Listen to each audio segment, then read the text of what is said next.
오늘 말씀의 제목은 그의 옷에만 손을 대어도입니다. 자, 이제 이 사진을 보면은 혈루증 앓는 여인이 그 예수님의 그 옷자락을 이렇게 붙잡는 그것을 이렇게 약간 좀 확대해서 이렇게 나온 사진입니다. 이제 마가복음에는 이걸 이제 옷자락이라고 이렇게 이제 표현이 됐는데, 이제 마태복음과 그 누가복음에는 요거를 좀 더 디테일하게 설명하고 있습니다. 헬라어로 요거를 치치트라고 이렇게 표현을 했습니다. 그래서 이 영어로는 이게 테슬인데, 요 치치트 요기에 이제 의미하는 게 있어요. 요거는 그 율법, 하나님의 말씀을 의미하는 상징적인 것입니다. 중요한 것은 이제 혈루증을 앓는 여인이 이제 이 옷깃을 이제 만지고자 한 것입니다. 이러한 행동을 이제 본문에서는 이제 믿음의 행동으로 설명하고 있습니다. 믿음은 어떤 거창한 것이 아니라 정말 예수님을 믿으면 모든 문제가 해결된다라는 이러한 그 확고한 신념입니다. 이러한 믿음을 우리도 가져서 어떤 절망적인 순간에서도 믿음을 가질 수 있는 우리 성도 여러분들이 되시기를 간절히 기도드립니다. 아멘. 마가복음 5장 21절을 보십시오. 예수께서 배를 타시고 다시 저편으로 건너가심에 큰 무리가 그에게로 모이거늘 이에 바닷가에 계시더니. 그래서 예수님께서 이제 우리 지금 마가복음 이제 오랜만에 이제 다시 돌아왔는데, 지난번 이제 말씀을 살짝 이제 기억을 하면 그 거라사 지역에서 이제 거라사 광인의 그 귀신을 쫓아내셨지만, 거라사 그 지역 사람들은 그 2,000여 마리의 그 돼지떼가 희생을 당한 일을 겪고 예수님을 마을에 그냥 발도 못 딛게 이렇게 하였습니다. 그러나 거라사 광인은 예수님의 명령대로 마을에 들어가서 예수님께서 하신 일을 이렇게 증거하자 그 데가볼리에 사는 그 많은 마을 주민들은 그 간증을 듣고 놀랐습니다. 여기 이제 거라사 지역에서 이제 그 배척을 당하신 이제 예수님께서는 이제 하는 수 없이 다시 이제 거라사 지역에서 배를 타고 맞은편 이제 가버나움이라고 추정이 됩니다. 왜냐하면 가버나움이 예수님의 그 선교 헤드쿼터였기 때문에, 선교 베이스였기 때문에 아마 다시 가버나움으로 이렇게 가신 거로 우리가 알 수가 있어요. 그래서 이곳에서도 지금 이제 그 많은 무리가 모였다고 이렇게 나와 있습니다. 마가복음 5장 22절을 보십시오. 회당장 중 하나인 야이로라는 이가 와서 예수를 보고 발 아래에 엎드려. 그래서 여기 이제 then one of the synagogue leader 하는 거 보니까 그 당시에 그 회당에는 그 회당장이 그러니까 리더죠, 리더가 한 2명이나 3명 정도 있었다고 합니다. 근데 그 중에 이제 한 명인 야이로가 지금 예수님의 발 앞에 지금 엎드린 것입니다. 당시 그 회당의 그 조직은 그 회당장 2-3명하고 그다음에 이제 핫잔이라고 있어요. 핫잔은 이제 실무자를 얘기하는데, 그 핫잔은 그 예수님께서 이제 그 이사야서 그 성경 두루마리를 막 읽을 때 그 옆에서 그 두루마리를 건네준 사람이 있잖아요. 읽으시라고 이렇게. 그 사람이 바로 핫잔이라고 합니다. 핫잔. 그러니까 그 실무자예요, 그 사람은. 그래서 핫잔이 있고, 그 다음에 이제 랍비, 성경을 가리키는 랍비가 있고, 그 다음에 이제 평신도로 이렇게 구성이 되어 있었습니다. 그리고 회당장은 영어로 이렇게 나와 있듯이 시나고그 리더, 그러니까 지도자죠.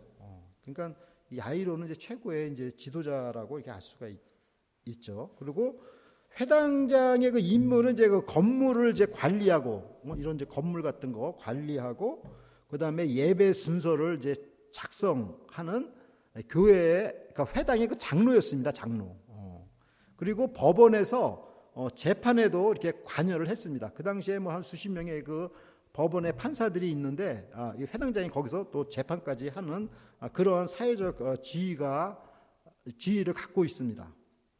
자, 그런데 여기서 이제 우리가 볼 게 뭐냐면, 우리가 그 마가복음을 한번 이렇게 뒤로 한번 쭉 이렇게 기억을 해보면, 이 마가복음 3장 6절에 보면 벌써 예수님께서 벌써 회당에서 가리킬 때 이 회당 안에서 바리새인들과 그 서기관들은 예수님을 죽이고자 아주 작정을 했습니다. 그래가지고 예수님께서 더 이상 회당에서 말씀을 가리키지 못하게 돼가지고 그러니까 가르칠 수가 없는 거죠. 죽이려고 하니까. 그래서 바닷가로 이제 가십니다. 그 이후로는 다시는 회당에 예수님께서 이제 가질 않죠. 이런 상황에서 그 회당장 야이로가 그 예수님과 가깝게 이렇게 관계성을 갖는다는 게 굉장히 이게 부담스러웠을 것이라고 이게 생각이 됩니다. 그리고 우리가 이제 그 마가복음을 가만히 이제 이렇게 살펴보면 인간 예수님에 대해서 굉장히 이렇게 포커스를 두고 마가복음은 기록이 됐습니다. 그러니까는 여기 보면은 그 예수님은 하나님이시다, 메시아다, 그리스도시다, 이런 용어들이 처음에는 등장을 안 합니다. 마태복음이나 누가복음이나 요한복음에는 사도 바울 서신에는 전부 그렇게 했지만 마가복음에는 주로 인간 예수님에 대한 얘기를 주로 다루고 있기 때문에 인간적인 면을 굉장히 치중하고 있는 걸 우리가 이제 알 수가 있는데, 여기서 예수님은 한마디로 그냥 젊은 인간 예수 청년 랍비 요 정도밖에 안 되는데, 회당장과 이 만약에 그 사회적인 신분 차이를 보면 회당장이 훨씬 높죠.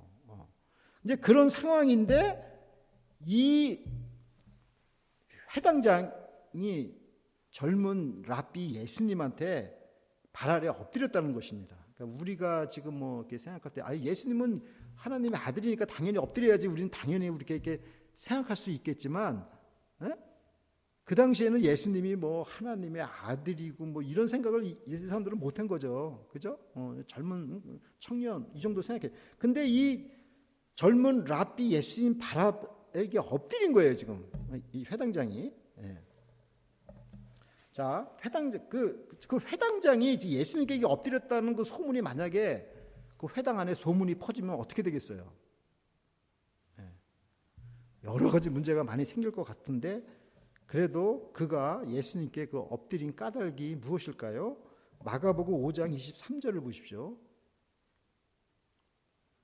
많이 간구하여 가로되 내 어린 딸이 죽게 되었사오니 오셔서 그 위에 손을 얹으사 그로 구원을 얻어 살게 하소서 하거늘. 그러니까 자기 딸이 지금 거의 마태복음에는 아예 죽었다고 이렇게 기록되어 있습니다. 근데 여기서는 지금 거의 죽어가는 상태라고 지금 이렇게 나온 거죠. 그러니까는 거의 다 죽었다고 볼 수가 있겠죠. 근데 이제 이 딸이 12살로 이제 이렇게 표현되어 있습니다. 그러니까는 당시에 그 12살이면 그 시집갈 나이입니다. 유대에서는 12살부터는 이제 시집을 갈 수 있는 그런 나이인데, 이제 그런 시집갈 나이인 딸을 이 회당장은 뭐라고 했냐면 내 어린 딸이라고 했습니다. My little daughter. 그러니까는 이게 뭐예요? 이 리틀이라는 이 단어가 들어갔다라는 것은 굉장히 귀여운 그런 뜻을 나타내고 있죠. 그러니까 내 정말 어도로블한 그냥 사랑스러운 딸이 지금 죽어가고 있습니다. 이렇게 말한 거예요. 그러니까 그 야이로가 자기 딸을 정말 얼마나 예뻐했는가를 우리가 알 수가 있습니다. 그런데 그 딸이 지금 죽어가고 있으니 하늘이 정말 무너지는 것 같지 않겠습니까? 이런 상황에 회당장이 그냥 주변 눈치 볼 것이 없는 거죠. 그래서 많은 사람들이 다 이렇게 지켜보고 있는 가운데 그냥 넙죽 그냥 예수님께 그냥 고개를 숙인 겁니다. 참 이게 참 겸손하고 참 갈급한 태도를 우리가 여기서 알 수가 있죠. 근데 이제 그 성경 주석가 중에 그 존스라는 분이 있어요. 제가 잘 모르는 분이지만 존스라는 분이 이걸 이렇게 설명을 했습니다. 이 세상 어느 곳도 예수님의 발 밑보다 더 높은 곳은 없다. 낮아지는 것이 높아지는 것이다. 그의 발 아래에 엎드린 사람은 이후로는 그의 오른편 보좌에 앉게 될 것이다. 이런 말을 했습니다. 굉장히 패러독스하게 얘기한 거죠. 그러니까 말 구유에 태어나신 예수님보다 그 발밑이니까 말 구유에 태어나신 예수님의 그 발밑이니까 이게 얼마나 낮은 자리예요, 그죠? 그러니까는 이렇게 가장 낮은 자리에 앉은 사람이 나중에는 하늘의 보좌의 우편에 앉는다는 이런 말씀입니다. 그러니까 이게 뭔 얘기일까요? 정말 겸손한 사람만이 기도할 수 있다라는 것을 말씀하고 있습니다. 그래서 주님께서는 우리의 그 기도 소리를 정말 듣기를 원하십니다. 우리가 한번 주님의 입장에서 한번 생각해 보세요. 주님은 우리의 기도 소리를 듣기를 원하는데 기도를 안 해. 그럼 어떡하겠어요? 제가 하나님이라면 어려운 일을 막 주겠죠. 어려운 일을 막 당하도록 기도할 거 아닙니까? 그러면 그죠? 그냥 간단하게 생각하면 그렇다는 거예요. 그러니까는 주님은 정말 우리랑 관계성을 맺기를 원하세요. 그러니까 관계성 맺는 게 뭐예요? 우리가 찬양 드리고 말씀 듣고 기도하고 그런 거잖아요. 그러니까 우리의 기도 소리를 정말 주님은 듣기를 원하신다는 거예요. 그래서 어떤 문제가 일어나는 것은 그것은 바로 기도하라라는 그 신호라고 우리가 보면 되겠습니다. 그리고 정말 우리의 기도를 주님은 가장 듣기를 원하신다라고 우리가 이제 생각하면 좋겠습니다. 자, 마가복음 5장 24절을 보십시오. 이에 그와 함께 가실새 큰 무리가 따라가며 에워싸 밀더라. 그러니까 예수님께서 이제 회당장의 집에 가시는데 그냥 뭐 몇 명에게 쭉 간 게 아니라 이제 무리들, 많은 무리들이 서로 그냥 밀고 당기고 그러니까 지금 밀고 당기고 이런 에워싸 밀더라 이런 얘기를 보면 그 지금 상황이 굉장히 지금 뭐 어수선하고 복잡하다라는 것을 우리가 알 수가 있겠죠. 자, 이제 그런 상황을 이제 우리가 알 수 있고, 자, 마가복음 5장 25절을 보겠습니다. 12해를 혈루증으로 앓는 한 여자가 있다. 지금 이렇게 나온 거예요. 그러니까 이 혈루증은 혈루병이라고 또 있나 봐요. 혈루병. 나 혈루병은 잘 모르겠는데 아무튼 그 혈루병하고는 다른 거라고 합니다. 그러니까 이 혈루증은 만성 하혈증이라고 합니다. 그래서 이것이 레위기 15장 25절에 이렇게 설명이 되어 있어요. 제가 한번 읽어보겠습니다.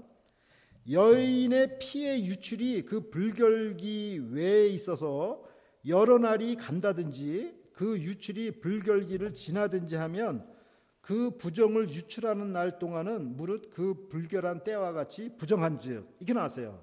그러니까는 여자가 피가 계속 흐르는 때는 부정하다라고 얘기를 한 거예요, 성경에. 그러니까 지금 이 여자가 12년을 이 병을 앓았으니까 12년 동안 부정하다, 불결하다라는 걸 지금 설명하고 있는 거죠, 그죠?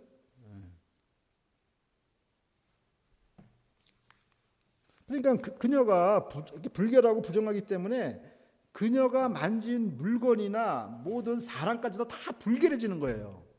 율법에 의하면 그렇다는 거예요. 그러니까 뭐 우리 솔직하게 뭐 부정 누구 뭐 아우 저 사람이 부정 탄다 이렇게 하면 되게 찝찝할 거 아니에요, 그죠? 근데 이 여자가 이제 그런 취급을 받는 거죠. 그래서 이 여인은 어떻게 해요? 자신의 그 혈루증을 이제 숨겨야만 하는 거죠. 왜냐면 이 사람이 혈루증 아는 걸 알면 사람들이 얼마나 진짜 핍박을 하겠어요. 자, 여기서 12년간을 혈루증을 앓았다는 것은 이제 성경에서는 12라는 숫자가 완전 숫자입니다. 그러니까는 이 12년간 혈루증을 앓았다는 것은 더 이상 이 여인을 고칠 수 없다. 이 불치병을 지금 설명하는 거고, 그 다음에 이 10이라는 숫자가 완전 숫자잖아요. 그러니까는 아주 오랜 세월을 지금 의미한다고 우리가 볼 수가 있어요. 그러니까 오랜 세월 동안 이 정말 불치병으로 정말 부정한 불결한 삶을 산 여인이라는 걸 우리가 알 수 있죠. 그러니까 대개 이제 이런 경우는 이제 성전에 나가지를 못하고 어떤 공식적인 어떤 어떤 소셜 어떤 이런 라이프 할 수가 없는 거잖아요. 그리고 남편에게도 이제 이혼을 당하고 그다음에 사회생활도 제대로 이제 못한 거죠.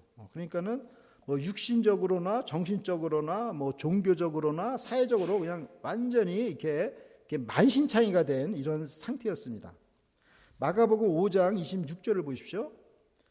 많은 의원에게 많은 괴로움을 받았고 있던 것도 다 허비하였을 때 아무 효험이 없고 도리어 더 중하던 차에. 그러니까는 경제적으로도 만신창이가 된 것을 이제 알 수가 있죠. 그러니까 여기 그 12년 동안 이제 많은 의원에게 의료 치료를 받아온 걸 보면 이게 설명하는 게 뭐냐면 이 여자가 처음에 부자라는 걸 알 수 있어요. 서민들은 의사 치료를 받을 수가 없죠. 너무 의료비가 비싸니까. 근데 이 많은 닥터들을 이렇게 만난 걸 보면 이 여자가 굉장히 처음에는 이렇게 부자였다라는 걸 알 수가 있어요. 그런데 그 치료 받으면서 had spent all she had 다 써버린 거예요, 돈을. 그러나 yet instead of getting better, she grew worse. 돈을 다 탕진했는데도 불구하고 그녀의 그 건강은 grew worse. 점점 더 악화가 됐다라는 거죠. 이제 경제적으로도 이제 파탄이 나서 거짓 신세가 된 거죠. 건강 상태는 더 나빠졌고. 참 이렇게 정말 절망적인 여자가 또 있을까 우리가 생각을 하는데 솔직하게 우리 주변에 보면 이런 분들 많이 있습니다. 네, 많아요. 그냥 뭐. 자, 이제 이 여자를 보면은 인간의 의술로는 정말 이렇게 치료가 불가능한 것을 이제 가르쳐 줍니다. 그러니까 참 인간의 그 메디컬 이것도 굉장히 발전하고 있지만은 그래도 한계가 있다라는 것을 이제 설명하는 귀절이죠.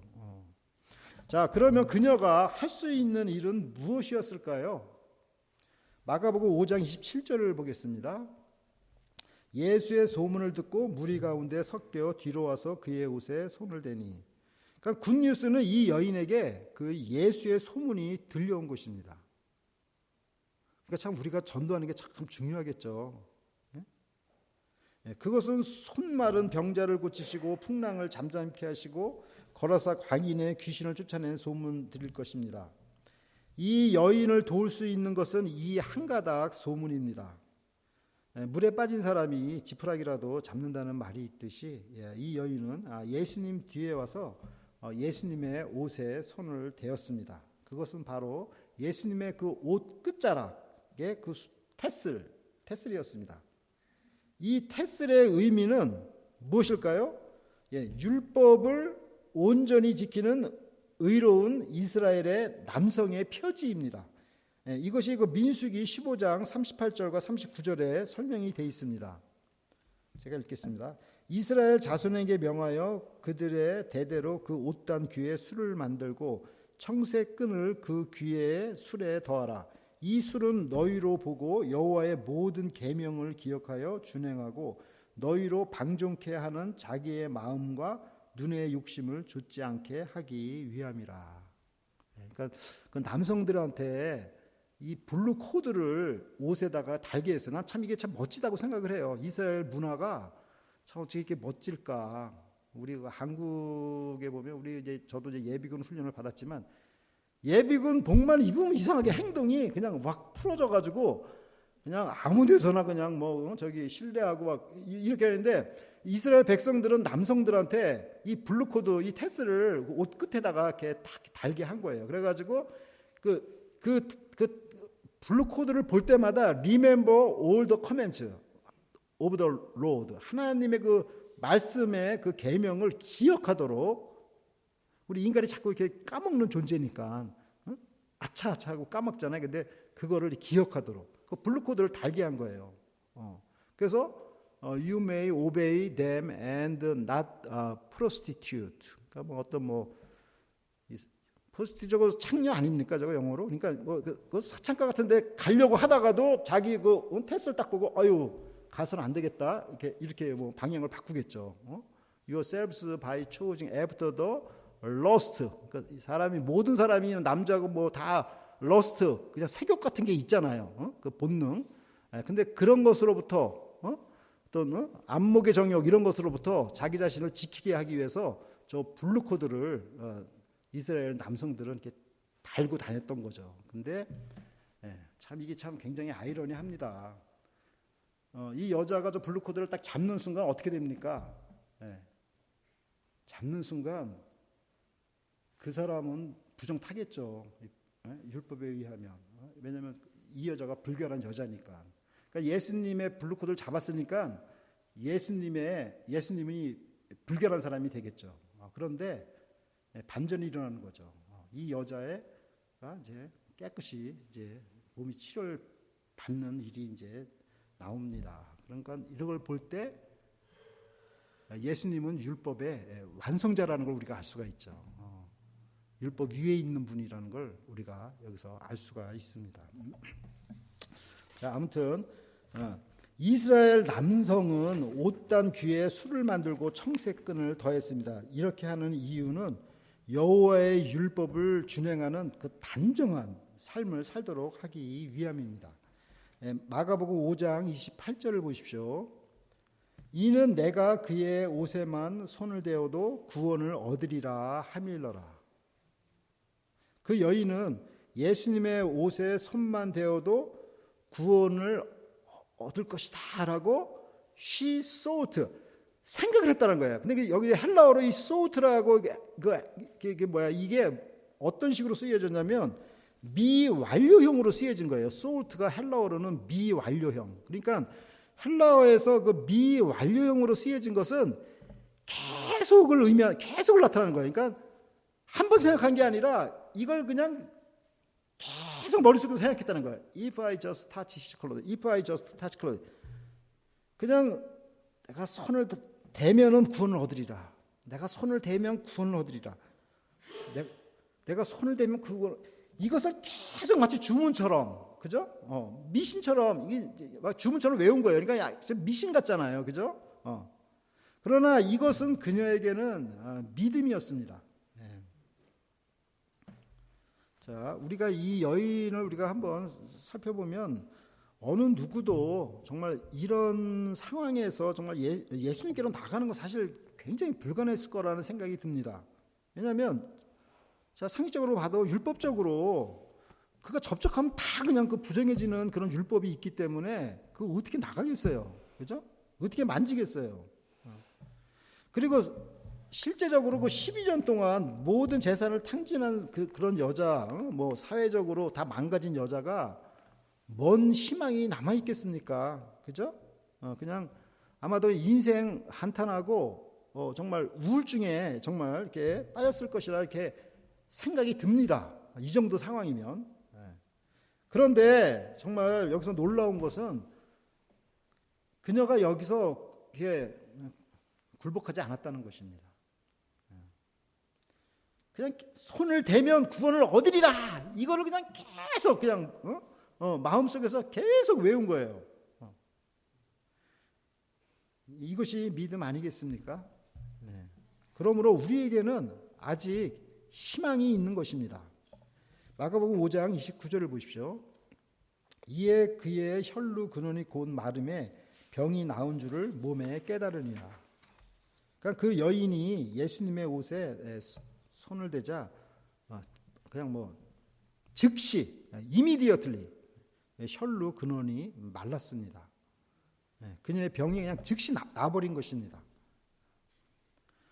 우리가 두려움과 절망 가운데 있을 때 정말 우리에게 가장 필요한 것이 무엇일까요? 우리가 오늘 배운 말씀을 가지고 우리가 세 가지 키워드로 묵상해 보자 합니다. 첫 번째는 frustration, 좌절, 두 번째는 faith, 믿음, 세 번째는 forward, 전진입니다. 첫 번째 frustration, 좌절. 회당장 야이로는 그의 가장 사랑하는 어린 딸이 죽게 되자 예수님의 발 앞에 엎드렸습니다. 12년 동안 혈루증을 앓던 여인은 병으로 인해 재산을 다 탕진하고 몸은 더 악화되었습니다. 이들에게는 모두 두려움과 절망뿐이었습니다. 탈출구가 보이지 않았습니다. 이들에게 예수님에 대한 그 소문은 한 줄기 빛이 되었습니다. 예수님께서 살아계시는 한 우리에게는 어떤 좌절 속에 있다 할지라도 아직 희망이 있습니다. 두 번째, 페이스, 믿음입니다. 이 세상에 아무리 많은 두려움과 떨림이 있다 하여도 이를 이길 힘은 오직 믿음뿐입니다. 믿음은 새 창조의 시작이고 새 생명의 시작입니다.